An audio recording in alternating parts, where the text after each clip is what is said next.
नमस्कार दोस्तों, day inspired YouTube channel में आपका स्वागत है। इस कहानी को अंत तक सुनिए क्योंकि यह कहानी आपकी जिंदगी को बदलने वाली है। एक गांव में किसान रहता था जिसका नाम मोहन था, जो हमेशा मस्त रहता था। उसके चेहरे पर कभी किसी बात की उदासी नहीं होती और न वह कभी चिंतित दिखता। एक बार गांव में भयंकर तूफान आया। गांव के लोगों की सारी फसलें खराब हो गईं। गांव के सभी लोग बहुत चिंतित हो गए। सब अपनी फसलों को देखकर मायूस हो रहे थे। तब तक सबने देखा कि वो किसान अब भी बहुत खुश था। उसे कोई चिंता नहीं थी। गांव लोगों ने मोहन से पूछा, क्या बात है मोहन, तेरी सारी फसलें खराब हो गई, तुझे अभी भी चिंता नहीं है? तू इतना खुश कैसे है? उसने कहा, इसमें उदास होने वाली क्या बात है? उसने कहा, चिंता छोड़ दो भाई, हमेशा मस्त रहना सीखो, हंसते रहना सीखो। गांव वाले बोले, इसमें भला मस्त रहने जैसा क्या है? कैसे हम मस्त रह सकते हैं? हमारे तो नुकसान हो गया, फसलें खराब हो गई, अब हम क्या खाएंगे, अपना जीविका कैसे चलाएंगे, और इसमें भला हम कैसे मस्त रहे? अब तू ही बता, क्या तुझे कभी किसी बात की चिंता नहीं होती? तू हमेशा खुश कैसे रह लेता है? उसने कहा, अरे भाई चिंता छोड़ो, मस्त रहना सीखो। उसने कहा, ठीक है, लेकिन मस्त रहने के पीछे वजह भी तो होनी चाहिए, हमें तो चिंताएं हो जाती है। उसने कहा, हर चीज की चिंता, जिम्मेदारियों को चिंता। हम बच्चे थोड़े हैं कि हमेशा खुश रहें। 15 साल के बाद उनको भी चिंताएं घेर लेती है। अब तो चिंता ही चिंता है। मेरे बच्चों को पढ़ाई की चिंता है, उनके करियर की चिंता है, उनके फ्यूचर की चिंता है। मुझे उन बच्चों की खाना पीना और बाकी सारी घरेलू चीजों की चिंता है। तो भला इंसान को कैसे खुश रहे? उसने कहा, खुश रहना एक कला है और मस्त रहना अपने आप में यह सोच है। गांव वालों ने बोला, तो क्या तुम हमें ये कला सिखा सकते हो कि हम भी हमेशा खुश और मस्त कैसे रह सकते हैं? उसने कहा, हाँ, मैं तुम्हें एक मजेदार कहानी सुनाता हूं, ध्यान से सुनो। बचपन की बात है। मैं अपने पिता के साथ एक बार जंगल के रास्ते से शहर जा रहा था क्योंकि हमें फसलों को बेचनी थी।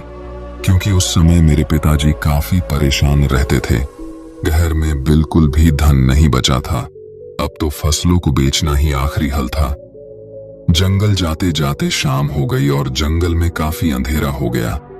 रास्ता तो दिख नहीं रहा था। उस दिन भी ऐसे ही आंधी आई थी। तब तक हमारी बैलगाड़ी का पहिया जमीन में धंस गया और हम वहीं फंस गए।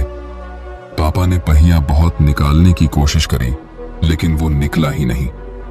अंत में थक गए, हम हार गए, हमें कोई रास्ता नहीं दिखाई दिया। अब हम भूख प्यास से परेशान होने लगे और हमें डर लगने लगा। मैंने पापा से कहा, पापा मुझे बहुत डर लग रहा है। पापा ने कहा, चिंता की कोई बात नहीं, मैं तेरे साथ हूं, तू क्यों चिंता कर रहा है? लेकिन उनके कहने से मुझे कोई असर नहीं हुआ और मैं डरने लगा क्योंकि जंगल की बहुत आवाज आ रही थी और वो जंगल बहुत ही वीरान था। पापा ने कहा, डरते नहीं है?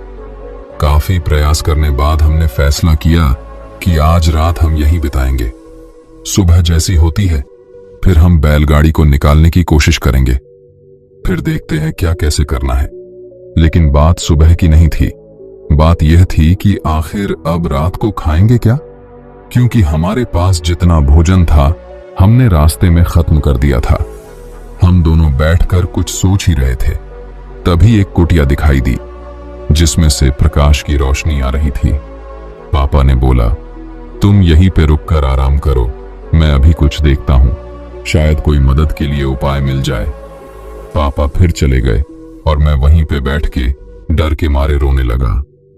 काफी देर बाद पापा एक महात्मा के साथ आते हुए दिखाई देते हैं। वो महात्मा बड़े ही दिव्य दिख रहे थे। फिर हम तीनों ने मिलके जोर लगाया और बैलगाड़ी का पहिया उस गड्ढे से बाहर निकाल दिया और हमारी बैलगाड़ी बाहर निकल गई। पापा ने उस महात्मा का धन्यवाद किया और हम लोग आगे चल पड़े। उस महात्मा ने हमें कुछ खाने को भी दिया था।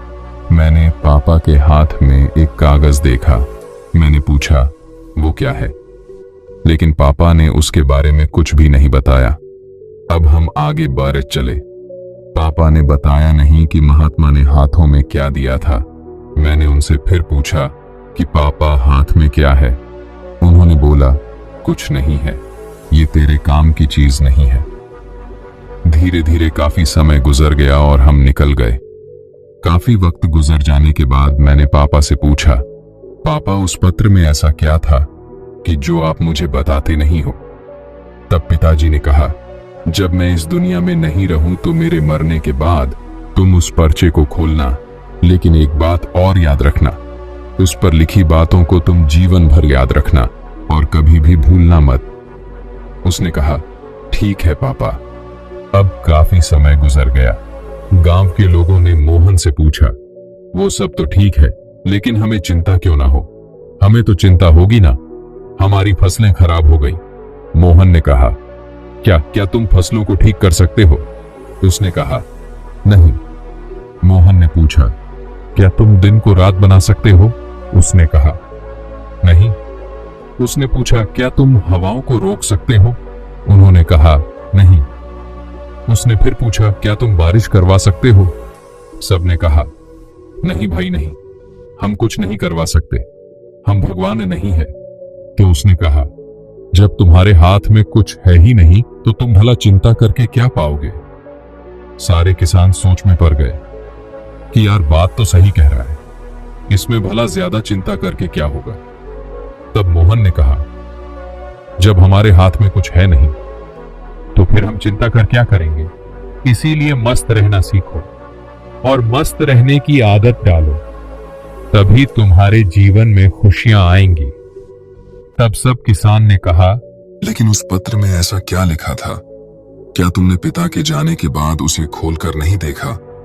उसने कहा, हाँ, पिता के मरने के बाद मैं बहुत अनाथ हो गया था, कुछ भी अच्छा नहीं चल रहा था, मुझे कोई रास्ता नहीं दिख रहा था कि अब मैं क्या करूं, क्योंकि उस टाइम मेरे पास कोई रोजगार नहीं था और मुझे ये खेती काम इतने अच्छे से आता नहीं था।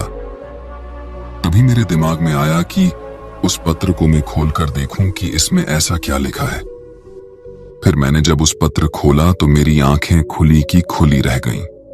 सबने पूछा, ऐसा क्या था उस पर्चे में, हमें भी बताओ। किसान ने कहा, उस पत्र में लिखा था कि ये वक्त भी गुजर जाएगा। मुझे इसका मतलब समझ में नहीं आया और उसका मतलब जानने के लिए मैं उस महात्मा के पास गया तो महात्मा ने बताया, ये समय भी गुजर जाएगा। मैंने कहा, ये तो ठीक है, आप तो वही बता रहे हैं जो इस पर्चे पर लिखा है, लेकिन इसका मतलब क्या है? महात्मा ने फिर कहा, ये समय गुजर जाएगा। अब मुझे गुस्सा आया। मैंने फिर से पूछा है, ये क्या मजाक है?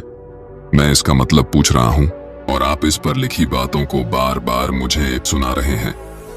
तब महात्मा ने कहा, तुम अभी परेशान हो, उदास हो, तुम्हें नहीं पता कि ये वक्त है और वक्त गुजर जाता है। ये हालात ऐसे ही नहीं रहेंगे, कुछ समय बाद सब ठीक हो जाएगा, सब कुछ बदल जाएगा और ये परेशानियों के बादल छंट जाएंगे। इसीलिए इस बातों को याद रखो, ये वक्त गुजर जाएगा, वक्त कभी नहीं रुकता, अच्छा बुरा जैसा भी हो वक्त गुजर जाता है। तुमको चिंता करने की कोई आवश्यकता नहीं है, तुम बस खुद को देखो, अपने हाथ को देखो और बस मेहनत करते रहो। धीरे धीरे वक्त जैसा भी हो, समय बदल जाता है।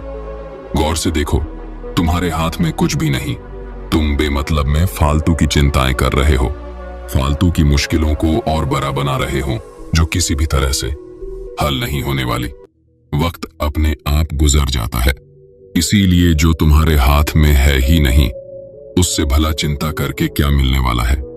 इंसान को चाहिए कि वो सब्र रखें हर वक्त में, हर परिस्थिति में, क्योंकि जिसके पास सब्र नहीं वो कभी भी चैन से जीवन जी ही नहीं सकता। चैन से जीवन जीने के लिए इंसान के अंदर सब्र का होना जरूरी है और सब्र तभी आता है जब इंसान इस बात को याद रखेगा कि वक्त गुजर जाएगा। तब से मेरी जिंदगी बदल गई और मैं इस बातों को जीवन भर के लिए याद करके रख लिया। अब जो कुछ भी होता है मैं चिंता नहीं करता, बस मेहनत करता रहता हूं, कोशिश करता हूं चीजों को ठीक कर सकूं। लेकिन जो मेरे हाथ में है ही नहीं, मैं उसको चिंता करके भला क्या करूं। इसीलिए मैं अब मस्त रहता हूं और लोगों से यही कहता हूं कि मस्त रहो, ज्यादा चिंता मत करो और ज्यादा सोचो मत। जीवन चल रहा है, जीवन गुजर रहा है और जीवन गुजर जाएगा। बाकी अगर ये कहानी आपको अच्छी लगी हो तो इस वीडियो को लाइक करें और ऐसी और कहानी सुनने के लिए डे इंस्पायर्ड यूट्यूब चैनल को सब्सक्राइब करें। तब तक मिलते हैं हम आपसे ऐसी ही एक और प्रेरणादायक कहानी के साथ अगले दिन। धन्यवाद।